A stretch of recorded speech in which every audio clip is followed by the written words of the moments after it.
Chapter 22. An arranged marriage.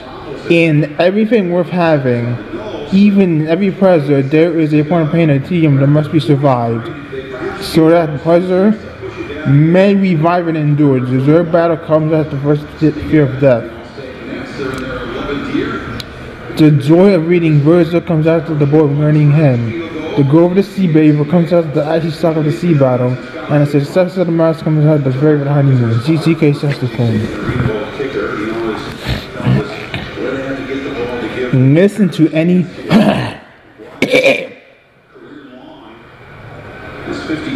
sorry about that. Listen to any pop music station or watch MTV and try to find a song that does not feature different romantic love. And is there a television show out about the steam romance woven to the plot? Phrases like casting a man hunting woman describe a basic law of life and love event to inhabit all parts of the world. Remarkably, most marriages worldwide enjoy men who are living for the terms of romantic love and may not recognize the sensations that hit them. Teenagers in Africa and North African age take for granted the reality of marriages arranged by the parents in the same way we take for granted romantic love. A modern couple from India, Vijay and Martha, explained to me how their arranged marriage came about. Vijay's parents surveyed all the young girls in their village before deciding their sons would marry Martha. Vijay was 15 then, and Martha has just turned 13. Although the two teenagers had met only once, their parents reached agreement and set a wedding date 8 years away. Only then did the parents inform both teenagers who they would be marrying when. During the next 8 years, Vijay and Martha were permitted to exchange one other month to start each other on two courses separate occasions. Although they moved in together as virtual strangers, the marriage that appears to be as secure and loving as any I know. In fact, societies that practice arranged marriages tend to have much lower divorce rates than those that ever said adolescent love. I did not seriously that the West will ever ban the most innocent of romantic love, no matter how potent it serves as basic stability.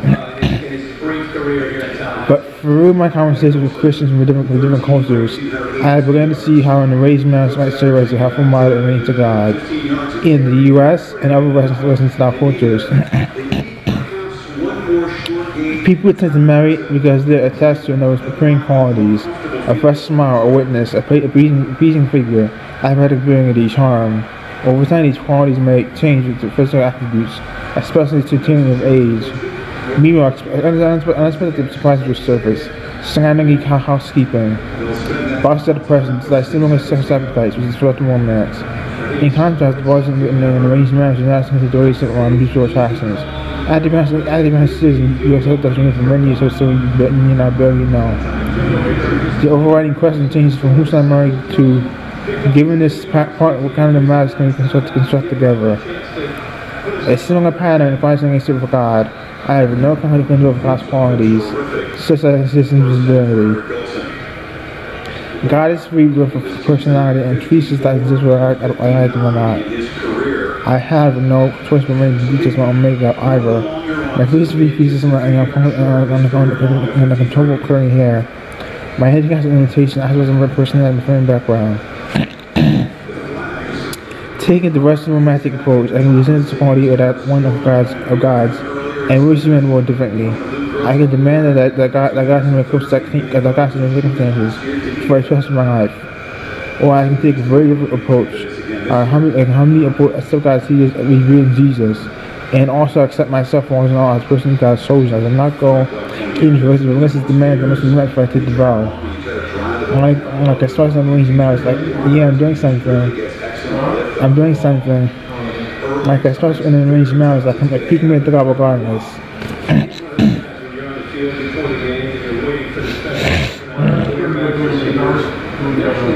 Yeah. I didn't record anything at McDonald's. I can't do that at McDonald's. I can't record anything at McDonald's. I couldn't record anything at McDonald's. They won't let me. No, they won't. They don't allow that. That's the law. No, I don't want to. I don't want to go to jail. I didn't record anything. I'm not allowed to do that. They said. No.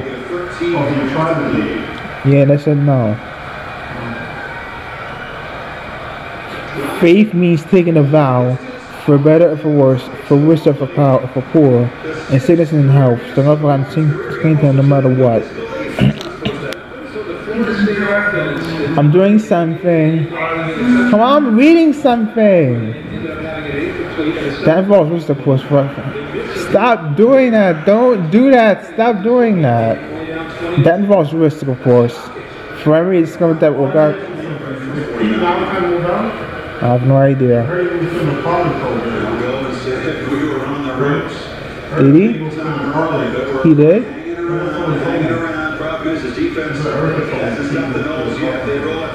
I'm not sure.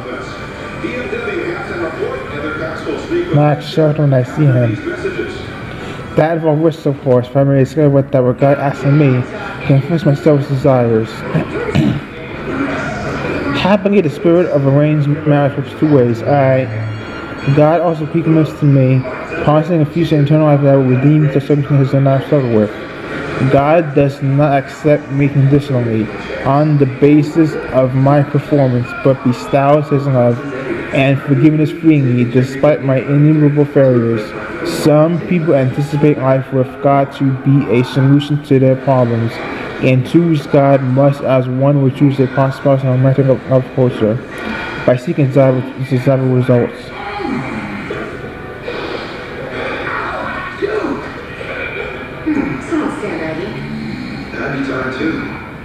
They expect God to bring them good things.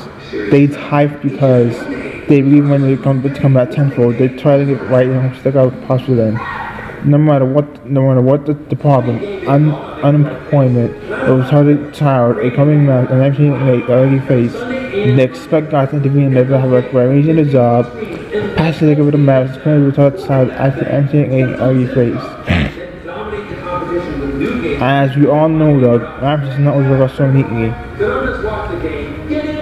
Indeed, in some cases, becoming a Christian can teach person unemployment, family rejection, social hate, societal hatred, and new imprisonment.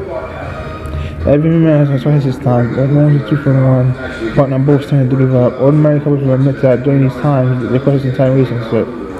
And nowadays, they retell the stories of even nostalgia, but the crisis to go into, and indeed have formed a pattern of violent trust. Looking back from the vantage point of a few decades, it seems clear that the couple was mutual responses so many times also give their master its enduring strength, and against it God can work the same way. The Apostle Paul told the spirit of arranged marriage to excuse that we consider pathological and modern thinking. Paul told the Philippians he actually rejoiced in his imprisonment for the same against the apostles of the gospel.